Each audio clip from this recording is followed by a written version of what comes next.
Hey, everybody, and welcome back to Confessions of a Slow Cooker. I'm Ashlyn Blue, and today is a good day because I get to have a conversation I have so looked forward to having. Jennifer Wayne is someone I've known for a while, but more on the periphery, I would say. I was out of the music business, busy getting divorced and rebuilding my life and whatnot when she was working with my dad, and we'll talk about that. But I knew who she was, and you might also, but if you don't, here is a little background. Jennifer is a musical talent extraordinaire. She has a solo project, which I just found out about. She'll tell you about it. She's 1/3 of the country trio Runaway June, alongside Natalie Stovall and Stevie Woodward. She was also in a group called Stealing Angels with fellow podcaster Caroline Hobby and Taylor Lynn back in the late 2000s.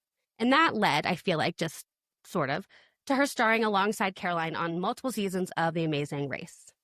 Currently, she is a mom, which obviously we'll talk about in depth.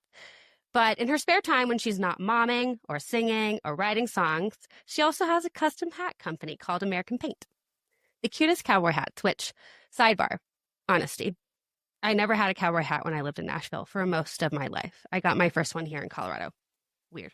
Anyway, Jennifer Wayne, welcome to the show. How are you? Thank you, Ashlyn. Good. Well, better now that I've listened to you say great things about me. I'm like, no, I'm not. Oh, but thank you. Yes. You made my day. And I've been so looking forward to talking to you. And I just, of course, we have known each other and kind of through the periphery. But I feel like once we became moms, we kind of connected more. And I don't know if it's a mom thing or what it is, but I just, even though we're far away, I just have felt super connected to you ever since we both became moms. So I'm so happy you asked me to join you, and I can't wait to talk to you. Oh, well, thank you. And I honestly think it was the fact that we both have experienced a little bit of trouble, or at least, and you'll talk about this at length, but you were willing to tell me that you didn't know if you could have Lily. You were willing to be honest when it'd be very easy to be like, no, I knew it was great. Because I feel like most people are wittingly or unwittingly a little bit cagey with their information, especially if they're in the public eye. And I understand that. But you were honest with me and I was honest with you. And I think that connected us probably a little bit more quickly. Absolutely. And I think too, just being a mom, obviously connects people, but when you actually go through something like what you and I both have, it's like, wow, I just, it's comforting knowing that you're not the only one struggling, with things. And then also it just realize like, wow, what a miracle every child is and how lucky we are to have them, because you just think about how many million things have to combine and work all at once, for it to happen. And it's just, I mean, my daughter's the biggest blessing in my entire world and life. And so, I'm very thankful for her, and I'm thankful that you have your baby too. And I can't wait to talk about being a mom, all the fun things, all the hard things, all the everything. Yes. Okay. So where do you want to start? Because I'm going to leave this up to you. Being a mom is the most difficult job in the entire world, and you get zero pay and zero credit. And I think, for me, just where I'd start is it's the greatest thing in the world, but it's also the most difficult because I'm such a kind of a perfectionist where I I was straight A student. I was a tennis player. I excelled in tennis. I was top ranked. I went to school on a scholarship. I mean, everything I've ever done, I kind of have excelled at. And it's kind of because there's like a path to it, and, if you study and you can get good grades, and there's always kind of been a path to it. And so I'm a worker. And so when I had Lily, I'm like, uh-oh, I don't know what the heck I'm doing, and there's no book or guide, I'm like, what do? I just all of a sudden, I'm leaving the hospital and I'm like, I'm supposed to, you're letting me take her? I don't know what I'm doing. Is this legal? So, and I'm a perfectionist, so I want to be like a perfect mom, and I just fail all the time. And I don't know what I'm doing, and I've made mistakes. And so I think that, I don't know. I think that anyone who kind of says, oh, I'm a perfect mom or I'm a great parent, it's like, well, you know what? It's just, there's no such thing. And it's That's tough. Bullshit. Yeah. And it's tough. And I think talking about it and also talking about, the struggles that you go through to be a mom, I think that it's okay to talk about. And I think if I would have, talked about it before becoming a mom, I would have felt a little bit, I would have felt less hard on myself, knowing that I wasn't the only one that felt this way and that it was okay, because no one's going to be a perfect mom. So I think talking about things, especially when you're in a safe place, and you and I are friends and you're a safe place, and I feel like I felt like I want to share my story, and if it helps other people, I think it's a beautiful thing. So Yeah. that's where I want to start, but I didn't even give you a starting place. It's okay. No, that's great. And it is, and I think a safe place, because obviously this is going to be a public place. This is not going to be a private conversation post taping. But I think you have to have a safe place within yourself first, That's so true. Because if you don't feel, having a conversation with someone who's not going to be sitting there like judging you or being like, I didn't go through that. I didn't go through that, and making you, even if they did, making you feel badly about something. So having that other side of the conversation is important. But also, if you are just not ready, you're not ready. And I feel like I hope that this podcast, this show, this episode aids in helping someone get ready. Because like you said, if you had known that other people were going through some things, and maybe you had conversations with them or just within yourself to say, okay, yep, they did that too. They did that too. Then maybe you would have felt more comfortable sooner reaching out to somebody, or at least just saying it out loud. I found earlier on in my first trial of the century was my divorce, and I did not keep it to myself. I didn't post about it or anything. It wasn't about disparaging or whatever, but I didn't make any bones about it. Oh, this is funny. Emily West, she said something to me. This is so off topic. Sorry, everybody. But I felt this is kind of a case in point.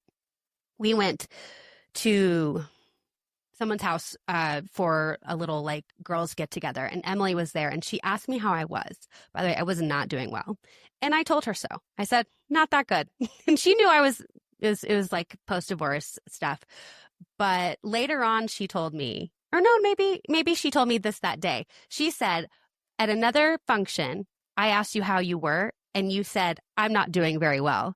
And you left it at that, and it was so uncomfortable for me, but I so appreciated it in the aftermath, thinking, and I'm paraphrasing this. She said, I so appreciated that because you were willing to be honest about how you felt. You weren't just saying, I'm great, I'm good. You just said how you felt. And it was like that, like, I don't care anymore. Like, I'm not going to try to, it takes so much more effort to pretend than it does just to be honest. That doesn't mean you dump, but that moment I was like, yeah, I guess so. And because I was willing, probably just too tired and overwhelmed by the grief I was going through to keep it in and hold it in, it led to more conversations, and other people started to be able to understand me a little bit more. And again, I didn't have to pretend. And, I'm not an actor at all. I'm very bad at that. I can do a voiceover, but I don't think I should be acting anytime soon. Well, what's interesting, Ashlyn, about saying that is how she was like, oh, it was uncomfortable because you just said it and then you left it at that. And, Bye. And I think, we would be uncomfortable, but at the same time, if you really think about it, it's like, well, that shouldn't make someone uncomfortable. And in our society, we put out there that you have to be perfect so much, that everything has to be good and everything. And you say, how are you? I'm good. If you say, how are you? I'm bad. That's not an answer people give, and it's like we as a society have put this pressure to be perfect all the time. And that's just not real, And so I think it's like a beautiful thing that you just answered honestly. And I think if more people started doing that, it wouldn't feel so weird on the other end, Right. Right. And also, I mean, it doesn't mean that you have to be like, oh, why? And I didn't say it for any reason. I didn't need her pity or her whatever. I totally agree. I think it would so help society show up a little bit more if you weren't always, putting on a costume that you think someone else wants you to wear. And especially when you're in a hard time, a hard moment, like, going through fertility issues it's not a quick thing, because you may be going through month after month, of trying and failing. Or you're going through the IVF process, which is months long, maybe more than months, maybe years long if you try multiple rounds. And then there's the pregnancy. And then there's the birth. And then there's the afterbirth, not literally the afterbirth, sorry. But I know what there you are mean. so many things Yeah. that you are going through. And so if you wait to be better, you're never going to talk to anybody, ever. Yeah. But also, I was going to say the perfectionism.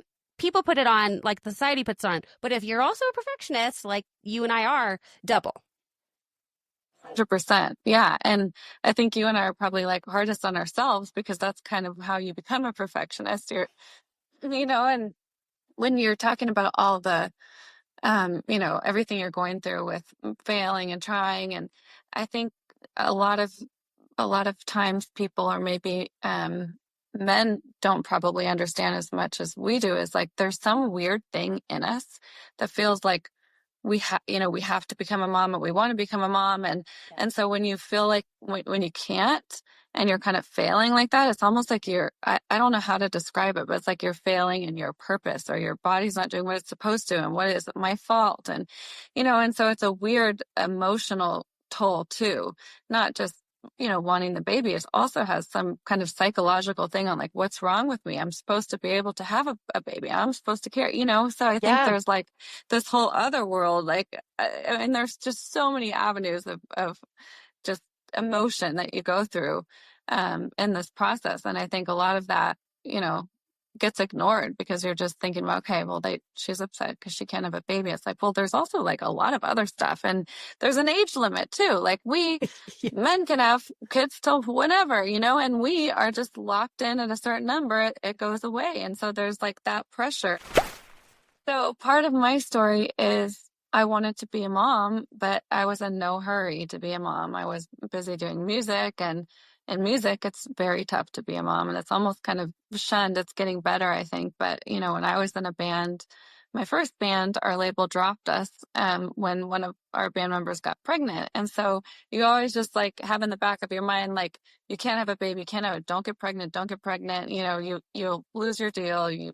Publishing too. I mean, so anyway, it was like I wanted to be a mom, but I was like, I'm going to wait. I'm going to get where I'm supposed to be going first. And of course, I never got there. You always, you never think you're good enough, and you always have, more things you want to accomplish.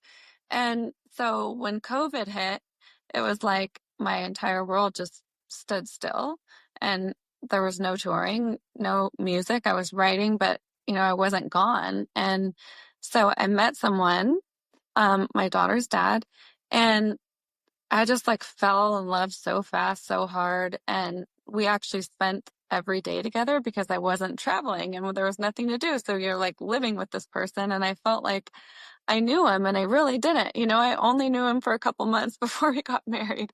And so, anyway, I also think I felt the pressure of I was going to be turning 40. And I'm like, well, if I'm going to have a baby, I'm kind of at the end. And also this would be the time to have a baby, because everything stopped. Touring stopped. I can actually be home.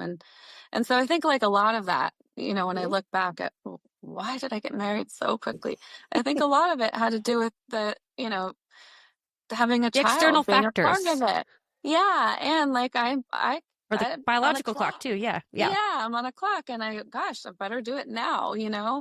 And so, and I thank God every day. I'm divorced from Lily's dad, but I thank God every day for him, because I wouldn't have Lily without him, And when I was 35, I tried freezing my eggs, and I couldn't do it because I didn't have enough eggs to freeze. And I would do the whole process, and they'd go, oh, it's like not worth it. I have 2 eggs in that cycle, And so I really thought that it was going to be a struggle for me to get pregnant, and I thought I was going to have to probably go through IVF, and, just a slim chance of getting pregnant. So, and you can interrupt me. Sorry, I'm just going. But when we got married, So I was on my period the day that we got married. We got married, and whenever that cycle ended, it was like 2 weeks later, I got pregnant. And I was like in shock because I thought, how is this possible? Like I thought I couldn't get pregnant. I thought we were going to have to, do everything in the world to get pregnant, and I tried to freeze my eggs. It didn't work. And so I was like in major shock. I was worried. It wasn't, I hate to say this, but I wasn't like excited because I wasn't ready for it and I wasn't prepared. And I just thought, oh my God, we just got married. Anyway, I did eventually, I thought, Around. okay, this Yeah. is happening, come around, and then we went to the doctor's appointment where you're supposed to hear the heartbeat, and there was no heartbeat. And so that was like, I mean, talk about devastating. Yeah. So I had just gotten over the shock of like getting pregnant unexpectedly when I wasn't ready. And then I kind of like got around to like accepting it and excited for it. And then there's no heartbeat. And so the doctor was like, well, let's do blood tests just to make sure. Sometimes you can't hear the heartbeat. And so we checked the blood, and that will give us a better sign. So I did the blood test, and I wasn't going to get the result till the next morning. So I went home, and, it's just devastating. I don't even know how Talk to about describe it, but purgatory. yeah, because it's like you think that baby's not there, but then maybe there's a chance. And so then the next day they call and they're like, great news, the blood levels are like positive, and we really think, there's a chance this baby is still alive. And they wanted to put me on progesterone and do, supplement. And I think it was like a 2 or 3 week waiting window where I was taking all the medicine and supplements to try to come back to see if we could hear the heartbeat. And so that's a long time, like Ugh. not knowing if your baby's alive or not alive, And it was funny talking about you and I bonding over stories, and, we knew each other, but we just really didn't. And the same thing happened with me during that time with a songwriter in Nashville. And I won't say her name because I don't know if she's talked about it publicly, but she's a very big songwriter. And I always look up to her, she's my idol, but I forgot how we got in contact, but she shared with me her story about her having a really hard time getting pregnant, and she had a lot of issues, and just it was everything stacked against her. And she went to this acupuncturist, and she was like, I swear this guy is a miracle worker. I think he saved me and my baby. And so she gave me his info, and I went to him, and anyway, long story short, I kind of thought that the baby was okay. And then I go back, after a couple weeks, then there's no heartbeat. So I was living that whole time, and your baby's not there. It was just horrible. And so after that, I kind of thought, wow, that was such a freak accident because I didn't think I could get pregnant. Right. And I was like, it'll never happen again. And I just remember it was like a morning, but also I thought, but I was kind of trying to see the positive and like comfort myself. I'm like, but I got pregnant and I had the chance to feel like what it felt like to be pregnant. I'll probably never feel that again. But your body And did then, it. It did do it. yes. And the doctor said, don't try again for a couple months. And then I think it was like 3 months or something, you can start trying again. And so after 3 months, we didn't try, but we didn't not try. And it was just bam, got pregnant with Lily. It was just like unbelievable. And so I don't know, it's a miracle. I look back and I think whatever the stars and everything had to align, a million things had to align for that baby to happen.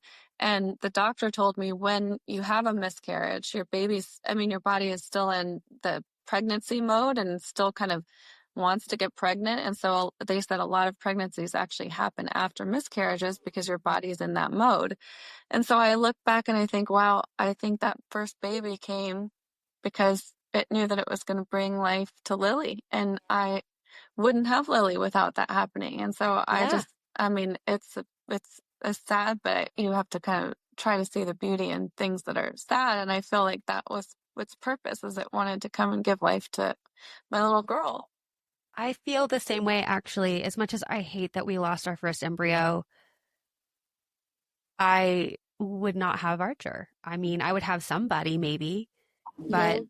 it wouldn't be my little bud. I wanted to go back actually to what you were saying about the timing of all of this, the feeling that because okay, we both have a lot in common, musical stuff, but then oh hey, we're both divorced, and oh hey, we have later in life pregnancy stuff and trouble. And I didn't have a miscarriage per se because it happened. Oh, maybe I guess I But did. I you did. did. I Yeah, did. it did. Not in the traditional way. Yeah. But I remember I got divorced at 30 and I'm 40 now. And I remember feeling really, really ancient then, thinking there's no way in the world I'm ever going to have time to meet somebody. And then, I just went through this whole divorce process. I'm not trying to rush it. Like, it just felt like time was so against me. And it felt impossible to navigate at the time. I just, because my planner side was like, okay, got to find someone. We have to like know each other for a while, and then I guess we'll get engaged, and then we'll get married, and then we need to have some time to be married, but then I'm doing the math, and math is never good for me, but I could do 1, 2, 3, 4, 5, and I was like, geriatric is pretty close now. Like, oh my gosh, oh my gosh, oh my gosh, I'm never gonna get anything done. And what that can do, though. And you were mentioning it, and of course, what you had with the COVID thing is you had like a pause in life. You weren't on the road. No one's expecting you to do anything. You met somebody. You're kind of like you are literally quarantined with that person, which can be good or not good. For me, it was my first year in my new marriage. And I called my parents crying in a good way and was like, I married the right guy. Because spending so much Thank time with him, I God. was like, yeah, this could either be really bad or really good. And anyway, that puts pressure on you to make decisions that maybe you wouldn't have to make if you didn't have the time clock. And 100%. sometimes it works. Sometimes it's great. But sometimes it can lead to making a decision you kind of wish you hadn't made. Of course, there's a silver lining. Lily is here. But Yes. I hate that for women because, like you said, the guy doesn't have to really worry about that as much. They might have other things to worry about, but that's not one of them in the same way. And like Yeah. all these sports stars that you see, like they can have like 5 or 6 kids and you never know because they weren't having to stop their job. And I did not know Same with about, singers. Same with guys right. singers. I did not know that the label dropped because of a pregnancy. That is insane. It kind of sounds illegal, but Well,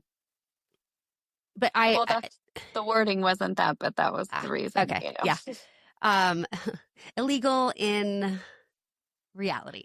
And in today's world, it's probably tougher, but back then, that was like 15 years ago, so it was different. Yeah, yeah. I hate that.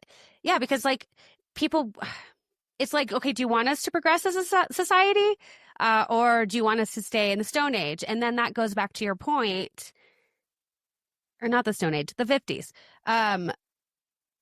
That goes to your point of feeling like if you don't have a child, like the workforce is kind of saying something against becoming a mom. And then the culture is saying something about not becoming a mom. Yeah. And that's like kind of what you're meant for. That's what being a female is meant for. And so where do you live? How can you live in with all of those parameters? Like you're just like bumping up against something that doesn't necessarily think you're in the right spot. And not to mention what's going on in your own brain and your own heart. So I just bless you. Bless you. Well, thank you. Well, you know what is interesting about you saying that is like, I look back and I just think if I could give advice to my younger self, I would just say I wouldn't have worried so much about getting to wherever I thought I was going before I started having kids. I would just tell that person to start earlier if it's the right person, obviously, you're with, but like, don't wait to have kids. Don't think, oh, I gotta do this before I have kids, or I gotta do this to have the kids. Because for one, you're always gonna want more. You're never gonna be where you think you're gonna be, and you're never gonna be ready to have kids. You're just never gonna, it's so, you just can always find a reason to not have them.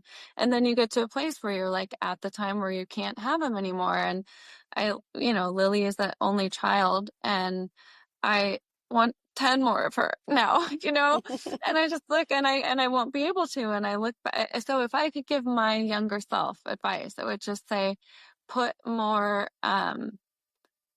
put more focus on being a mom than there was zero focus on that. It was all career, all career. And that's great to have, focus on career. But I also think being a mom is the best thing I've ever experienced. And it's the best thing that it's ever happened to me. So I would tell my younger self, put just as much focus on starting a family than your career, because they're just, you can do both. People will tell you can't, but you can do both. And your career, you're never going to get where you think you're going, And so if you miss out on being a mom, for me, it's the greatest thing that's ever happened to me. Yeah. So that's one thing, like in this, if anyone's watching this and you're worried about like you're like, I can't do it now because I have this. Okay. Just don't give yourself, don't put all that, I don't know what the wording is, but don't miss out on the moment because you think you have to wait for something else. If you're with the right person and you want to be a mom, start earlier. That's what I would tell my younger self. Your life can adjust around it. And there are plenty of examples out there of that. And I think also the other tip that you sort of gave by your own story is that you tried to freeze your eggs. That's another way to at least try to do a little bit of both, Yes. Because that's one of my issues right now. I get asked the question all the time. I'm sure you do too, with only children. Do you want to have another? And most of the time it's because people think I am a lot younger than I am because I have always skewed on the childlike scale. But I'm like, no, I'm actually good, because what we would have to do is another IUI. Marcus's swimmers are on ice down in Denver, as far as I know. I think we may have just pulled that, that option off. So we'd have to do that, or I'd have to go do another round of IVF. And I'm like, my eggs are not spring chickens anymore, and that's okay. But that's an option for someone else listening, thinking, I literally cannot do it right now, and I don't have a partner. Yeah. I don't have someone I'm with. I don't know, but I do want to give my body the best chance possible. And the best way to do that, it's not like a super cost-effective way, but it is the best way to do that. I mean, excuse me. The best way to do that is to attempt to freeze your eggs as young as you possibly can, because the younger the eggs are, the better chance that they will get to the next stage in IVF or IUI, whatever the case is for you. I guess it's IVF if you do that. So yeah, I think you kind of did both. You gave yourself a tip, but you also tried. I did try, but to your point, I tried a little late. I was 35, and if I would have tried at 30 or 28, maybe it would have been better. So I do think, to your point, like if you're younger and you're not ready, I think it's a great thing to do. And I mean, it's like a no-brainer to me, and you would spend that much money on something else, but you buy a new car, but you're not gonna. So I think I think the word I was trying to say is like importance. Put as much importance on being a mom, if that's something that's on your heart, than you do on other things, know, and that would be part of it. It's like, well, dedicate that money and time into freezing your eggs, and that you have them, And it's so interesting. I did this show with Kelly Pickler. It was called I Love Kelly Pickler. It was on CMT. It was kind of like a I Love Lucy show. But that's how I started the egg. So I didn't even know about egg freezing. And Kelly was like, I think on one of the shows, because you haven't met someone yet and you're 35, like, I think we should freeze your eggs. And I'm like, okay. I was like, I didn't even really know how that works or what's that. And so that was like, I think too, just having like the knowledge that it's out there and we've come so far with what scientists can do and doctors. And it's like, we have the ability to do stuff that you didn't back then. And you should just take advantage of all of it. You know, it's such a beautiful thing.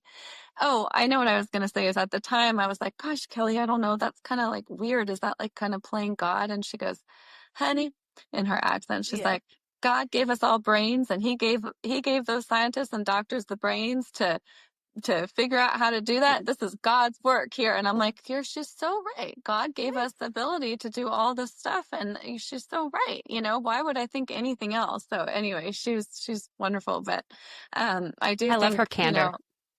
I know. Um, I do think that that's a great, beautiful option if you don't if you're not with the person that you want to be with, or even if you are with the person you want to be with and you're not ready yet, like you said, it's like great, do it. Don't think twice, just do it.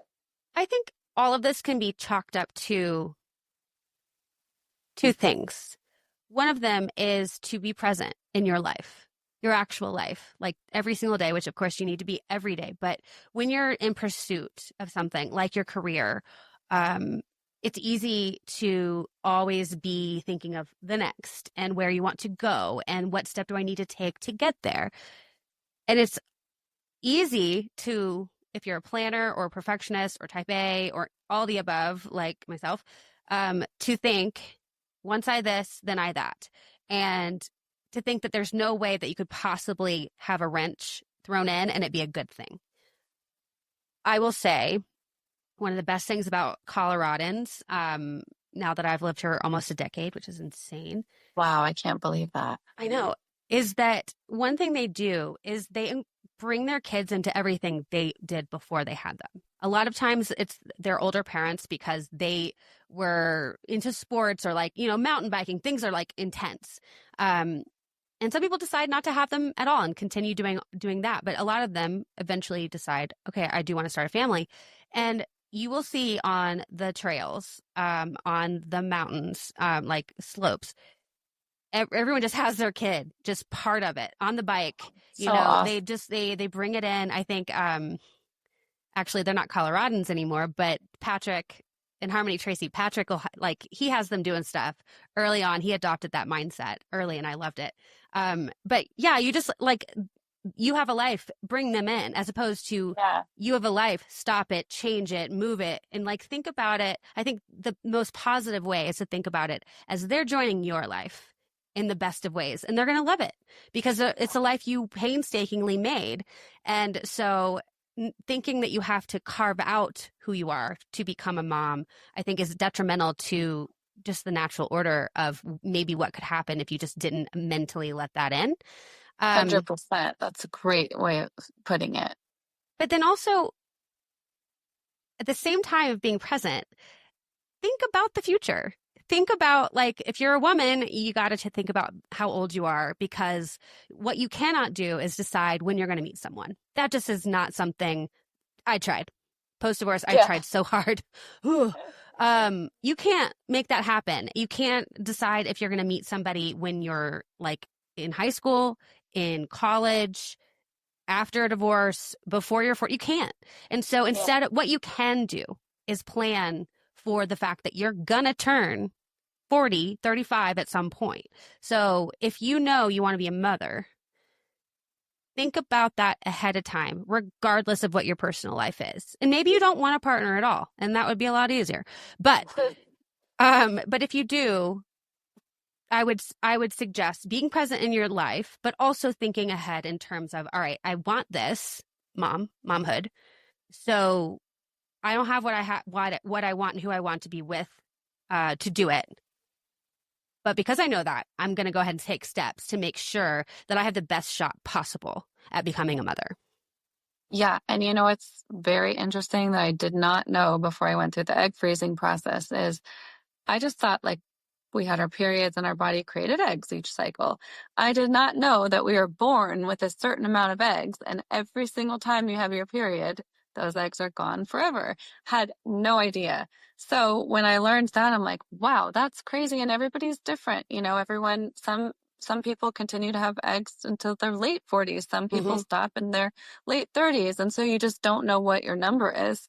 And those eggs are going to be gone anyway, because they're going to be gone through that cycle. So if you freeze your eggs, you're not, they're going to be gone anyway. You might as well save some of them, Right.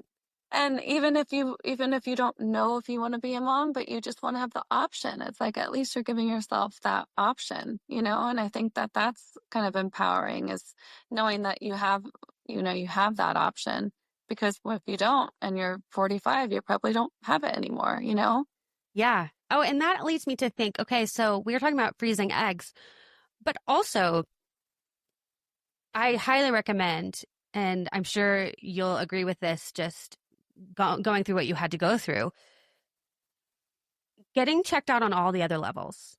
Finding out, I found out I have a little bit of a thyroid issue, not something that is like concerning to my life without trying to get pregnant. Like, so today, it's fine. But it was enough for a pregnancy to be potentially jeopardized. And so they put me on levothyroxine for forever, before and during, and a little bit after the pregnancy was over. And so those little things could have kept me in the dark forever of not knowing why. The same thing for Marcus. He found out he had an obstruction. He had to go get his sperm manually removed, which was delightful for him. And which is why they're on ice. But like being willing to go find out the hard news that maybe you don't want to know right now, because it would be a lot easier just to try and see what happens and kind of have that fairy tale of, oh, we tried, we got it, it's a lot easier just to roll the dice and hope. But hope, especially with a clock, does not necessarily get you where you want to go. That doesn't mean that you're gloom and doom. I feel like just like, at 40, you start doing mammograms. I'm getting a colonoscopy next month because I have issues in my family, and I have no reason to think I have any problem, except for I have gut issues out the wazoo. But like, I want to know, because if I don't know, I can't take care of it. And so with fertility, it's the same thing. I feel like if you don't know that you have, for instance, my sister has PCOS. She didn't find out until she was trying to get pregnant. And there were signs, so many signs when she was young. And so if you don't know what's under the hood, you can't help and aid and maybe redirect or sometimes it's just the easiest fix. Sometimes it's taking a particular medication to get rid of X, Y, or Z, or to flourish, make something flourish. Sometimes it's getting on birth control for a month to reset your system. Like, there are so many things that science, to your point, can do that. But if you don't know it, you can't help or aid or fix or redirect, So it's knowledge is power. How many times have we heard that in our life? Well, and you just said it so much more eloquently than I was trying to, but like when you're younger, you put all this effort and focus on your career, and it's like, or not getting pregnant. Yeah, exactly. We're not getting pregnant, but like you should take the time and effort to do things to help your body and to put a little more focus on motherhood too, even if you're not doing it right at that moment, and that's part of it, is like, be prepared, check, see what's working, see what's not working, see where you could help. I think all of that is, like, you just said it perfectly, but like, if I could tell my younger self, it's like, just focus, put that in your mind too, not just music, Think about all that and stuff. I want you to get, I love that you're giving your younger self advice, because I'm sure someone out there is, career minded and is wondering how to balance or thread the needle, however you want to describe that feeling. But I don't want you to be so hard on yourself. I think you chose what you chose because you wanted to do it. And maybe, it's a lot easier to say now, like, I wish I would have done stuff. I mean, if we could write our lives like we write a song, that would be so cool. But we would be so dull. That's so true. What would you God have? bless the Hold broken on. road would have never been a hit. Exactly. That takes me to the writing of it. You've been writing some songs about motherhood, yeah? Yeah, and what's wild, just thinking about all this is like I did try so hard to not get pregnant, and you're so worried about, music is going to drop you if you get pregnant. And then I had Lily, my daughter, and I've been just so focused on music before her and trying to get Runaway June, my band, which is, we had a little bit of a success thanks to your dad, but just never kind of got where we wanted to go. And so it's just so funny how I had Lily and I started writing these songs about being a mom, just all the things I feel and experience being a mom. And they were written to her, so every song is to her. And I thought I was writing them just for myself and just like therapy, or well, I don't really know, just getting it out.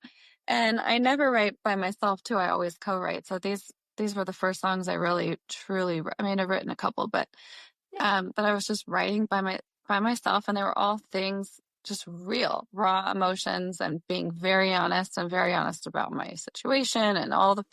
One of them's about guilt, about Lily growing up, with divorced parents, the last thing I wanted to ever do for my kid, and so anyway, I started writing these songs and I sent them to a few people, and the reaction I got was like awesome, which is so crazy for me because I'm like never even wanted to be a solo artist. I don't want to be a superstar. I don't want to do any of that stuff.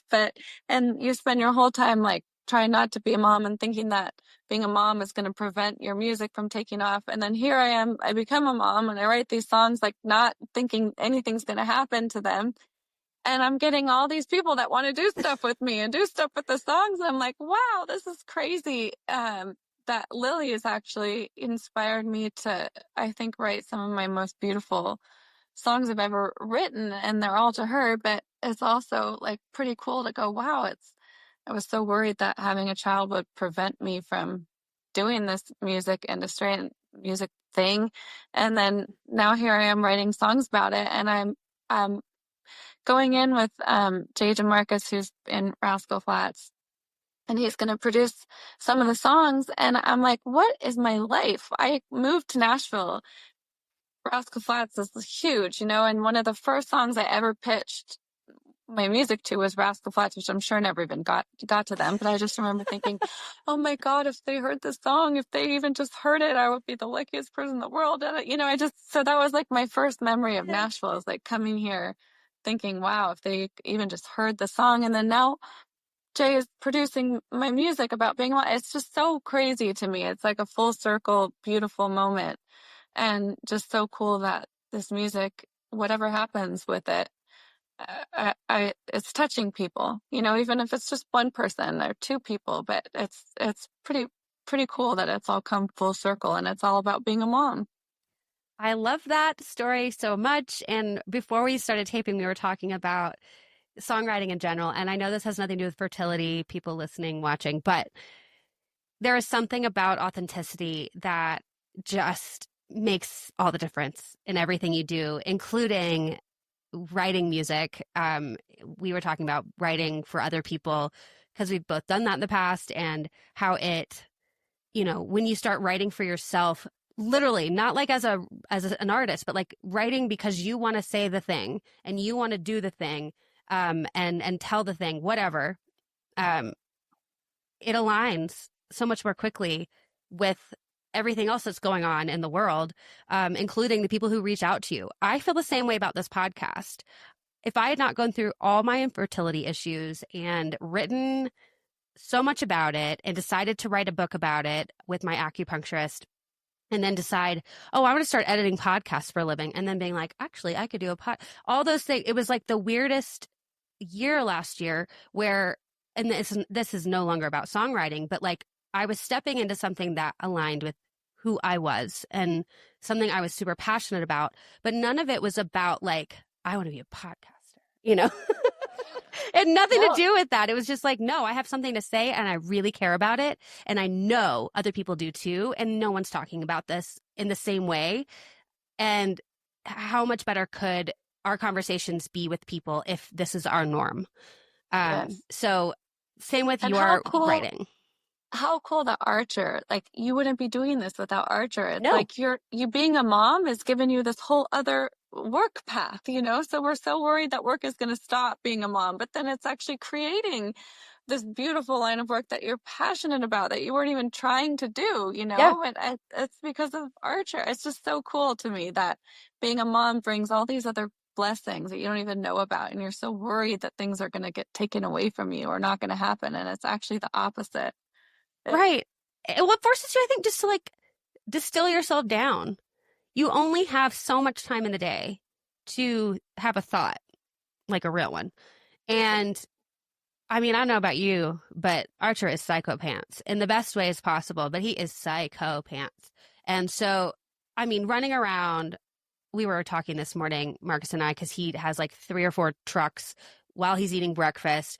Go, go. He's like, dude, he is all boy. And I was like, yes. I mean, and when he's not sitting, he is running around with the cars on the ground, butt up in the air, and watch your toes. And so it's like, I don't have much time to think. And I think that may have been the key, that I don't have so much time to think and Yeah. plan and perfect. Like, I just have to do the things in between the time when he is either down for a nap or at school or whatever. Like, I have to get stuff done, or Yeah. maybe I'm having to do 2 things and hold him while I'm doing the things. But it's amazing how I feel like my brain has channeled itself so much more into like, you don't have time to think about all the scenarios anymore. You just need to get to it. Yeah. And And it you, pointed me to something that made sense to my whole body versus just what made sense in my head. and also, like you were saying about being present, when you don't have time and you're chasing around a kid, you don't have time to not be present. Yeah. You know, you're present with that. I mean, and it's kind of a beautiful thing because it does stop your mind from thinking about a million other things because you're worried about just this kid right here in this moment, and it's 24/7 nonstop unless, like you said, they're taking a nap. So it's Which is kind of very this. rare these days. Oh yeah, I know my Lily is starting to not nap, which is anyway. But and also everyone that meets her, they're like, "Oh, she's like a boy. She's got boy energy. She is just same way. I mean, she's wild off that. I had her birthday party here a couple days ago, and it literally looked like my house was turned upside down and shook. And like I spent all day yesterday cleaning, and I'm not even there. And then Well, it looks good from she's like, here. thank you. But it does force you to be present, and it's kind of a beautiful thing too, Yeah. like it's really I think about it all the time, and because Lily will even tell me I'll get on my phone if she's calm for like a second, I'll get on my phone and she's like, "No phone." And I'm like, wow, she's Okay. even aware of like the phone takes me away from her. She's 3 years old, but she still figures that out. And so I like really, I'm trying hard to not be on my phone as much because the tendency is to always just pick it up, even if you're just checking something. Right. And Right. she notices. And so it's kind of this beautiful thing where like your kid's putting you in check. Like she's putting me in check and it's a good thing. Yeah. She's like going, no, you're going to be present with me and I want my ball or whatever it is. And so I don't know. That's like one of my favorite things about being a parent is it's like, wow, I'm really like, I'm in it with her. Well, and Every also, second of every day. yes, I feel like maybe the way that this can be described when you're, ironically, as the parent being with your child, you're sort of put into a childlike mentality. You're forced into it, and they're not thinking about their phones. They're not thinking about, any of the external stuff, the news, all that. They are so present. And so that when you're with them, even when you're not, but as a mom, you just kind of become forced to be present in those moments that you do have, Yeah. with them or not. And yeah, it's so nice to not think so much.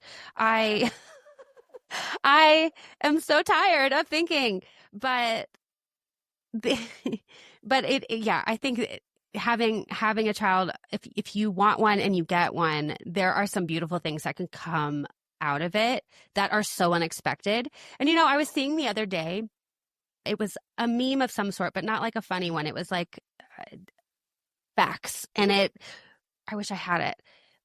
And I don't know if these are true, but I feel like they are. So, but it was going through some like stats of like women over 40 who become either business owners or like women over X who become millionaires, women over what, it was like all these things but they were all over 40. And I was like, that really, I think I've seen that kind of thing forever, like just pass through, but I wasn't 40 yet, so it didn't really like hit me. There is something about being older that as a woman, I feel like that just like really channels every bit of you. You don't care as much about the things around you because you've learned that they are noise. You've been through shit. You know that everything you've gone through, unless you're, head in the sand, you know that the hard stuff is the good stuff. You know it leads to the good stuff. And all those things together just kind of make you a little more unstoppable, which is so fun. I love being 40. I don't know about you, but I love being in my 40s. It has been the best thing. And I think it makes me a better parent. I mean, of course, I would have wanted kids as early as I could have gotten them, of course. But the way my life ended up is the way that my life ended up. And I would not change it for the world, especially right at this moment. I feel, and I keep saying the word aligned, and it kind of sounds woo-woo. I do feel aligned, and I never knew what that felt like until recently. And I feel like you are feeling that too. And I love that for you.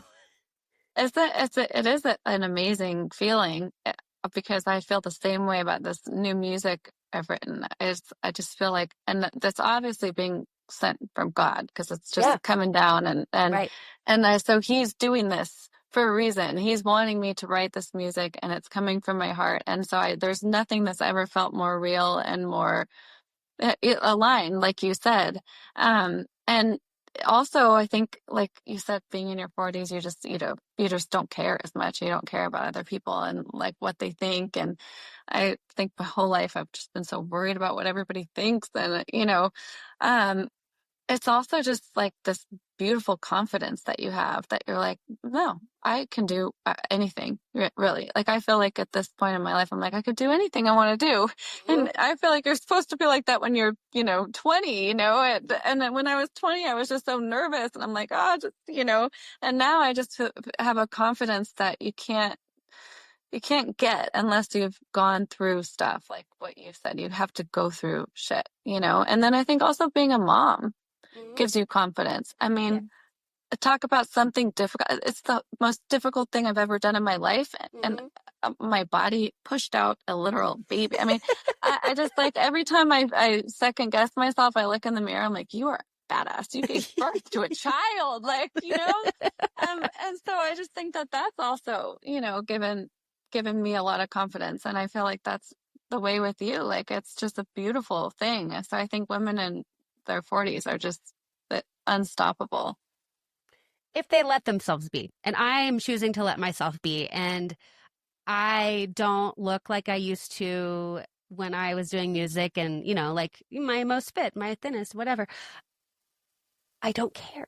I just don't care because I feel more me than I ever have with a bunch of emerging wrinkles. And I'm okay with that. I love that I'm aging because that means I made it here. And I've succeeded in, overcoming obstacle after obstacle. Like you said, just giving birth alone, if you just took that, it's, and you don't have to have a baby or have birthed a baby to feel, because I don't want to take away from anyone who is listening who may have adopted or had a surrogate. It is not about that. It's just an example to point to. If you've gone through something difficult, it is something to point to. And you've made it out on the other side. And so birth is just a really easy example to point to because of all the physical mishaps that can come with that. And just, your body going out and then coming back in. And Yeah, I don't know. I I didn't just, think about that part. When I had my daughter, I was like, all I could think about was her coming out, and I was freaked out of my mind. I was watching all these videos and people screaming, and I was like so scared of giving birth, and I was so worried about it. And then I remember when the doctor, like, I had her, and actually, like, I was in labor like 23 hours, some crazy, like, way too long. But when it's a whole other story. But when it got time to actually do the pushing, I was like a rock star. I'm like, I'm getting this baby out. And because I had like a goal, I was yep, like, there it is. I can do it, I can do it. But then, so that part was actually easier than all of my fear before that. I had such fear about actually the pain of it. And, but I remember the doctor was like, okay, here's your, underwear or your diapers that you'll have to wear, and here's the ice and whatever. And I'm like, wait, what do you mean? She's like, well, yeah, It's your gonna body hurt. has to heal. And I'm Yeah. like, oh my God. I'm like, I never even thought about that. I'm like, I just was so worried about the labor part. I'm like, I'm like, my body's got to, I just, it was so funny because I'm like, wow, this is like worse than the actual birth part, and I was so worried about the giving birth part. I didn't think about the after part of your body has to then go back to normal. I did not have that because I had 36 hours of Oh labor. my gosh, are you kidding? And Did you have a then C-section? I pushed for like 2 in that 36, and then she was like, one more time, but his head's not fitting. So Oh we're gonna have to my, do a C-section. And I was like, oh my gosh. cool. Oh my gosh. But my And then scar's pretty cool. but yeah, but your body has to heal that way, It's Oh like, man, gosh, that I was can't even imagine. rough. And having I to carry a baby and Well, take care of a baby. I they mean, don't let you leave the hospital until if you have a C-section, or at least at Aspen Valley Hospital, until you can go around the ward twice, like walking, and you can barely walk because I mean, it's 6 or 7 layers they go through ugh, for that. Yeah, disgusting sounding. Sorry, no, to it's, anyone eating right now. um, By the way, I went to Marcus's office yesterday, and he's a surgeon. He works on mouths, and he was like, "Can I show you something?" And I was like, "Yeah, sure." He pulls up all these bloody pictures that he just taken from a surgery, and I was like, "Cool." I'd already thrown up oh my yesterday gosh. from like dry heaving. I had thrown up just like nothing, but when our that same dog who had gotten to it a bunch of treats of my son's from a Oh trip, and no. so we were like, "This is gonna come out in some place, like he's gonna vomit somewhere, or he's gonna, yeah." All over Archer's rug, which is thankfully a ruggable. But I was cleaning it up, and I was like, you know, Uh, and then I uh, finally threw up a little bit because it was so bad. And so I'm looking at these stupid pictures, and I'm like, I've already thrown up today. I hate yeah, throwing I up don't need so this. much. Yeah. He was like, Okay, isn't well, it so so here's the beautiful? question. When because he's a surgeon, he's used to it. But did he watch you get the Oh, cesarean? yes. And He was was he on the okay? other side. Yes. He was He on the other was. side. He geeked out on it. Oh Uh, my God. yeah. He has a Because I picture thought of the maybe whole that would. thing. Oh my gosh, that's so funny. I thought maybe since it was like you Yeah. and a baby, he would be like, No. it would be No. different. Oh, They were that's like, "You want so to come over funny. here?" I remember because I was out of it, but I remember him being like he was taking photos and the whole nine. He was all about it. But he also grew up in the OR with his dad. His dad is retired now, Oh, but a okay. general So surgeon. So he loves he's the used cuts. to it. Yeah. Yeah. Yeah. But yeah, You he know was what's all about it. What's so funny, which I didn't realize, but when I got the epidural, Mm. I waited like for a long time because I don't know why I wanted to know what the pain felt like. And so, and then after a Masochist. while, after like 10 hours, I was like, okay, I don't need it Okay. anymore. But when I got the epidural, they made, my daughter's dad leave the room, and I'm like, I don't, I don't care if, if he leave. And they're like, no, it's not for you. It's for It's for him. usually the dads will all pass out watching the epidural. And I was like, oh my God, this is so funny. The moms are here giving birth and the dad can't even take the epidural. Yeah. Well, it's okay. Funny story there is I was in birthing class, and there was a guy in there, and it was a a cartoon that they were showing about the epidural. It wasn't even like, there was nothing about it that looked real. All of a sudden, clunk on the ground. He falls out of his Oh seat. my gosh, that is funny. He fainted from just the cartoon. Oh my gosh. Yes. Well, They didn't that's what offer the Marcus to doctor leave. told me. They were like, this happens all the time. You Well, it's a can't believe very how big much this needle. happens. Yeah. So, And anybody who's going through and is afraid of the big needle part, when you're already in birth, you don't care. You will go no. through it. I had to get 4 epidurals. Oh my gosh. Or 3 tries and 1 success. They kept on doing it, and you have to like lean forward over your belly. Like, it's just the most uncomfortable thing. Yeah. And after the 3rd try, because it kept on not like doing what it was supposed to, it'd like be in my toe. And I was like, should it be in my toe? And he was like, no, and pull it right back out, Oh And my so then he was like, is gosh. there a possibility of a curvature in your spine? And I was like, yes. Oh No one my asked. gosh. It wasn't on Oh any my form or gosh. anything. I feel like, okay, so again, if you're listening and you have scoliosis, or I have a like spondylolisthesis, it's like something that runs in my family, and it's not clear. Like, my sister has a huge scar. She had a massive back surgery when she was 11. So it's clear that she has something going on in her back, but it wasn't clear on mine. So if you have any sort of curvature, mention it. Oh my gosh. Oh man. Oh, It's what, and to boot, after the 3rd one, he was like, well, I don't feel as comfortable basically with this. So there's a specialist coming in, but she won't be here for a couple hours. oh my gosh. So go Oh resume my the gosh. pain. Oh my gosh. The stories. I What's know. so funny is you kind of like forget, Yeah. you kind of go through all of it and then you forget and you're like, wow, I mean, it's just, Yes. we get in there. We're tough. We do it. Well, what else are you going to do? I Like, know. be like, never mind, pause. Yeah. Pause like a show. Like, that's too much drama for me. Thank you. Yeah. That's what I thought when Lily was far enough along where I'm like, okay, well, she has to come out. And there's only like 2 ways There's to come only one out. for this. Yeah. I can't just go, nah, I don't want her to come out. Like, I'll just skip it. Yeah. And I'm like, no, she's coming out, whether I like it or not. Oh. Okay, so I want to move on to the last part, because you already gave us your tips for your younger self, and I love them. This segment is called Hot Potato, and it's usually about things that maybe someone has said to you, whether it was in between trying or, maybe like you're getting older, you haven't started trying, you haven't met someone. It can be awkward. It can be flat out rude. It can be anything. But just like, is there anything that has happened in and maybe just as a mom, it doesn't matter if it was just in the pregnancy part or trying. Is there anything that anyone has said to you that was like, whoa, that you maybe wish they hadn't said, or maybe a cautionary tale for someone else out there? And if you don't, you don't.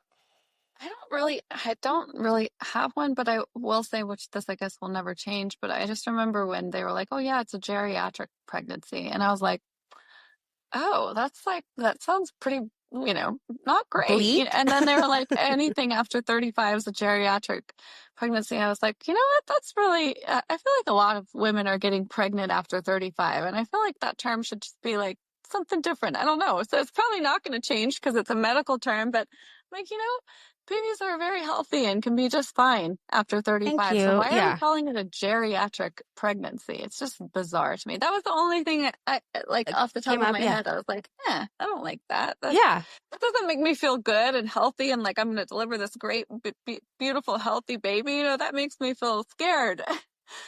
Well, I don't know. okay. And I think they started at least up here in the mountains, and it's pretty progressive area. Who knows if this is anywhere else, but progressive as in like medical stuff, like it's I feel like they started calling it like mature, and I was like, okay, that doesn't help me. By the way, I already know it's geriatric. I already know, like, it's, I'm at this cutoff line, so I think I almost like high risk better. Like they'd say like certain things are high risk. And I almost prefer that to geriatric because geriatric sounds like you're Like in you're in a a geriatric wheelchair, ward. like Yeah. 90. Yeah. It doesn't give you confidence. And I was talking to my acupuncturist for an episode, and she was talking about how, like, if your body doesn't feel like it can, it's harder to get there, you know? Like, if so, and she was talking more in terms of fight or flight mode. Like, if your body doesn't feel like it's a safe place to carry a baby, that's something that she does in acupuncture, on top of other modalities for helping with fertility. But one of them is the stress level. And that's one thing that's very prevalent in trying to get pregnant, especially when you're older. You already have the added stress that you're older, and they throw terms around like geriatric or mature or high risk or whatever. That just makes you feel like you're a ticking time bomb. And when my friends said, she said, I want to come on to the podcast at some point, but she's not ready yet because she hasn't even gone through the transfer process, but she's had so much issue in her past. And she said, I feel defective. And I was like, yeah, that's how you start to feel defective. Yeah. And Yeah. people aren't defective.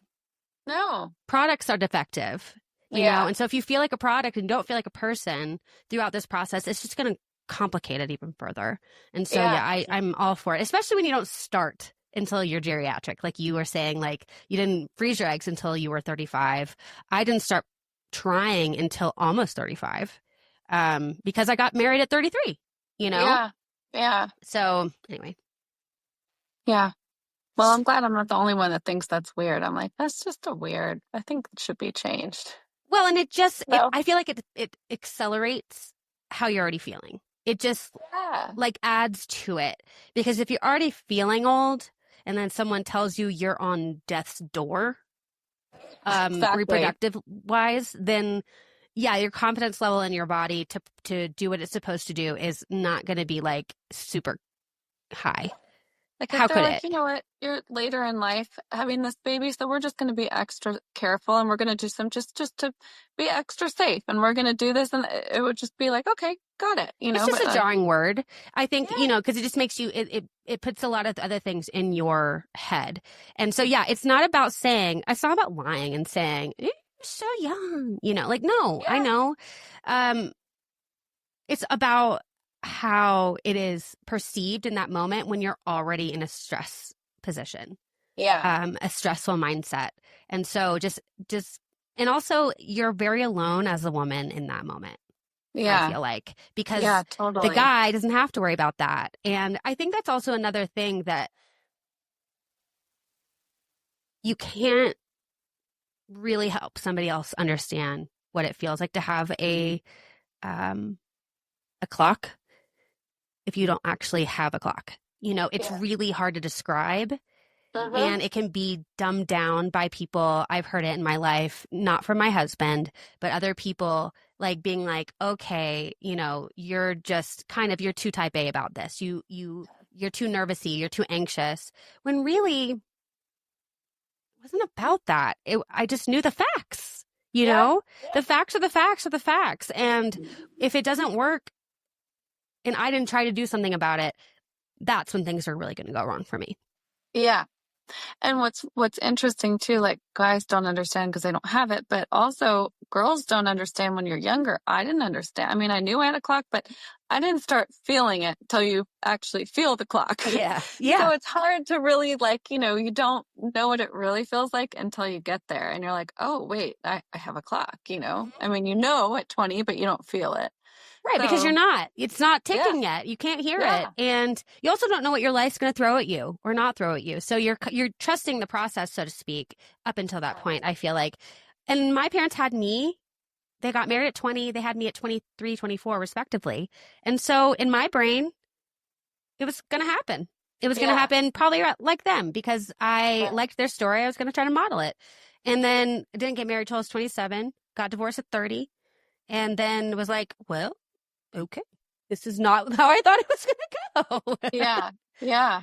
So but everything was, I mean, it's not the perfect journey, but it was the perfect journey because look at where you are now. Oh, you know? yes. I wouldn't change a thing, not one iota of my journey. Getting a divorce when I did made me a better wife the second time around, made me more aware. made me more, what's the word I'm looking for? Deliberate. And then having struggles getting pregnant and going through the whole gamut of stuff, it made me, I feel like, just a lot better of a friend to people who are going through things like that. And also, yeah, and just the awareness of all the things that have gone wrong, I feel like have just made me a better person in general, Yeah. not to mention a And better mom. doesn't it make you to appreciate what you have with your husband now? And it's like, wow, you maybe would appreciate it, but not as much as you do when you know what it could have, when you Oh, know yeah. being in a bad relationship. It's like all those things make you so appreciative and thankful of that person you're with now that it's like, wow, I just, you probably wouldn't have taken him for granted, but what if you did, if I you didn't probably know would how have. wonderful, I probably would have because I grew up with family.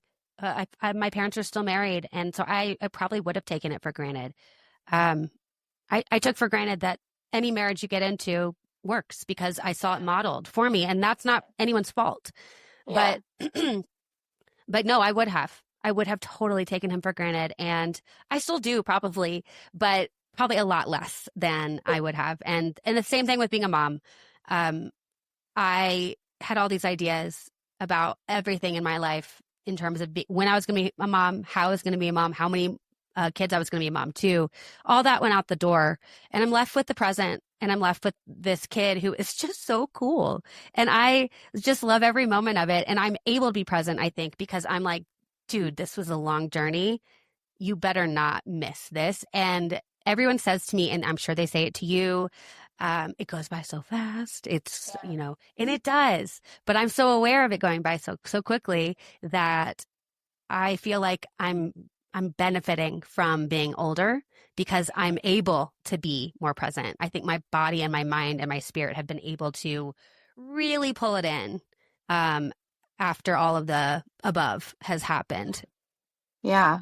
And it's led you to doing what you're doing now, which is just so beautiful. I love it. And Oh, I'm thank so you. happy I got to be on it with I'm you. so thankful that you agreed to come on and share your story. I know, again, being in the public eye at all, sometimes it's hard to talk about things, but your willingness, it's what drew me to you in the first place. So, thank you. Thank you so much, Jennifer Wayne. In terms of the songs, by the way, I've heard them and they are so good. That's actually what prompted me. You sent me the songs and that's what was like, do you want to come on the podcast? But, once they are available, I will readjust the show notes to reflect them, and I will also put out a post at that time to make sure everyone knows that they are available to listen to sing in the car, to play to their children. But again, thank you, Jennifer Wayne, for coming on, and thank you, everyone else, for listening. If you have questions sorry, I'm going to go ahead and offer you up, Jennifer. I feel like everyone who comes on the show kind of knows this is going to happen. If you have questions for either of us, please don't hesitate to reach out. I'll put all the information on how to get in touch with Jennifer and myself in the show notes. And if you know anyone who's going through something like what Jennifer described, please share it. We are not alone in any of these journeys. As different as they are from person to person, they are similar. And it helps to hear that you are not alone, especially when you're in the thick of it. So please share, not for like subscribers, not for all the, for the real reason that this show exists. And we'll be back for another edition next week. Until then, take care.